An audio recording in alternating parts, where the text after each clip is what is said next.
ஆகாய் 1 அதிகாரம். ராஜாவாகிய தரியு அரசாண்ட 2 வருஷம் 6 மாதம் 1 தேதியிலே கர்த்தருடைய வார்த்தை ஆகாய் என்னும் தீர்க்கதரிசியின் மூலமாய் செயல்தியேலின் குமாரனாகிய செருபாபேல் என்னும் யூதாவின் தலைவனுக்கும் யோத்சதாக்கின் குமாரனாகிய யோசுவா என்னும் பிரதான ஆசாரியனுக்கும் உண்டாகி அவர் சொன்னது என்னவென்றால், இந்த ஜனங்கள் கர்த்தருடைய ஆலயத்தை கட்டுகிறதற்கு ஏற்ற காலம் இன்னும் வரவில்லை என்கிறார்கள் என்று சேனைகளின் கர்த்தர் சொல்லுகிறார். ஆனாலும் ஆகாய் என்னும் தீர்க்கதரிசியின் மூலமாய் கர்த்தருடைய வார்த்தை உண்டாகி அவர் சொல்லுகிறார், இந்த வீடு பாழாய் கிடக்கும்போது நீங்கள் மச்சு பாவப்பட்ட உங்கள் வீடுகளில் குடியிருக்கும்படியான காலம் இதுவோ?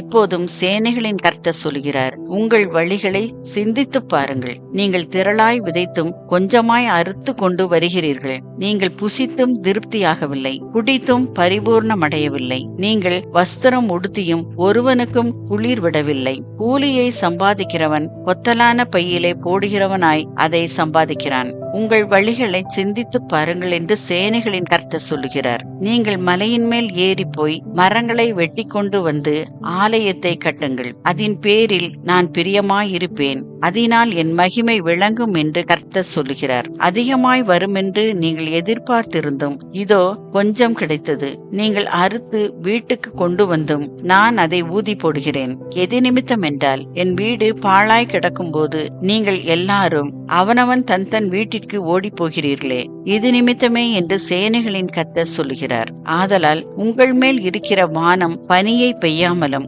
பூமி பலனை கொடாமலும் போயிற்று.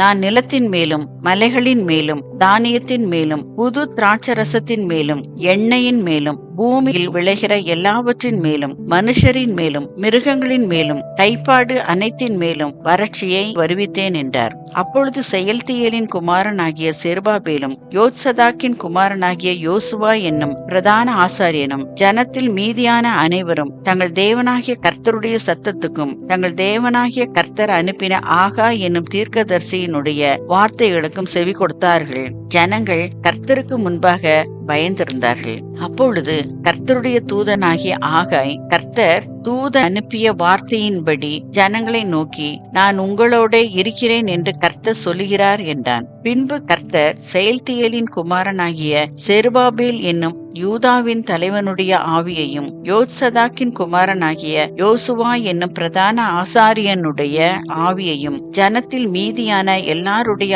ஆவியையும் எழுப்பினார். அவர்கள் வந்து தங்கள் தேவனாகிய சேனைகளுடைய கர்த்தரின் ஆலயத்திலே வேலை செய்தார்கள். தரியு ராஜாவின் 2 வருஷம் 6 மாதம் 24 தேதியிலே இது நடந்தது என்பதே. ஆமேன்.